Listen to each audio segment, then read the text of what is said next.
আসসালামু আলাইকুম, শুভ সকাল। সকালবেলা আপনাদের নিয়ে আসলাম আমার সবজি বাগানে। প্রায় 9টা বাজে, সূর্য মামার এখনো কোনো দেখা মিলে নাই। কুয়াশাচ্ছন্ন সারা পৃথিবী।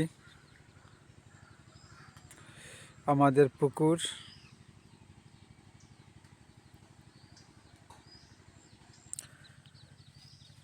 লাই পাতা, এগুলা দিয়ে মাছ দিয়ে ভর্তা খুবই সুস্বাদু হয়।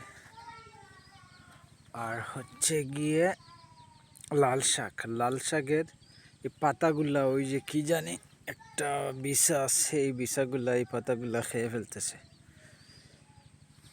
আর আমি তো জানেন যে আমি একেবারে অর্গানিক চাষ করার চেষ্টা করি, কোনো ধরনের বিষ প্রয়োগ ছাড়াই। আমি বিষ প্রয়োগ করে যদি খাইতাম তাহলে তো বাজার থেকে কিনেই খেতে পারতাম। এত কষ্ট করে চাষ করার তো কোনো মানে হয় না। এগুলাতে যদি বিষ আমি দিতাম তাহলে এই যে পাতাগুলা পোকা খাইতো না, ঠিক আছে। এখানে আরও ছোটো ছোটো চারা আছে, যে মানে এই বড়গুলা শেষ হওয়ার পর যেন একেবারে শেষ না হয়, সেই জন্য। এই দুইটা মুরগের বাচ্চা ভিতরে ঢুকে গেছে আর মায়ের ছটফটানি দিতেছে সেখানে। লাউ, শিমগুলো আস্তে আস্তে বড় হয়ে যাচ্ছে, হয়তো সপ্তাহ 10 দিন পর আস্তে আস্তে ফুল চলে আসবে।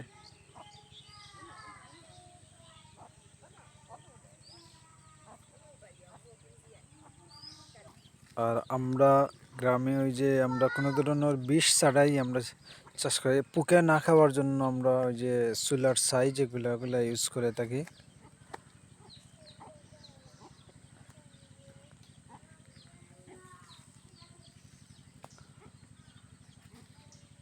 মিষ্টি কুমড়া চারাগুলা উঠে গেছে। এই জুপে মাত্র একটি চারা হয়েছে, এটাও ঠিক আছে। এখানে মাত্র 2টি চারা উঠছে, এখানে কোনো চারা উঠে নাই, এখানে আবার রোপণ করতে হবে। এখানে শুধুমাত্র একটি।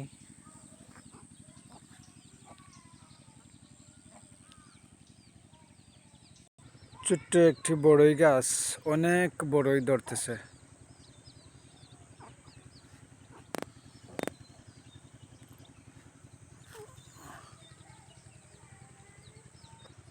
সূর্য মামার এখনো কোনো দেখা নাই,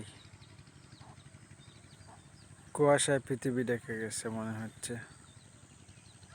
আমার ছেলে দাঁড়িয়ে আছে, এইগুলাও ভালো হয়েছে।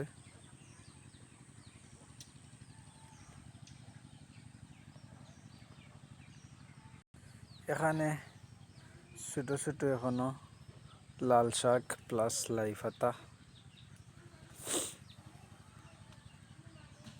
সব মিলিয়ে এটুকুই আমার সবজি বাগান। এখানে আরও অনেক জায়গা বাকি থাকে, কিন্তু সবগুলা চাষ করার মতো সময় এবং সামর্থ্য আমার নেই। তো চেষ্টা করি বাজারে যে বিষ প্রয়োগ করা সবজি না খেয়ে নিজের চাষ করা অর্গানিক সবজি খাওয়ার চেষ্টা করি। এজন্য এগুলা চাষ করা উদ্দেশ্য মাত্র। আর যেহেতু অফিস টাইমের আগে একটু সময় পাই সকালে, সেই সময়ে এগুলো চাষ করা, এর জন্য আর এই সবজি বাগানে সময় দেওয়ার মতো সময় আমার নেই। তো যাই হোক, আজকের ভিডিওটি কেমন লাগলো অবশ্যই জানাবেন। ভালো থাকবেন সবাই, আসসালামু আলাইকুম।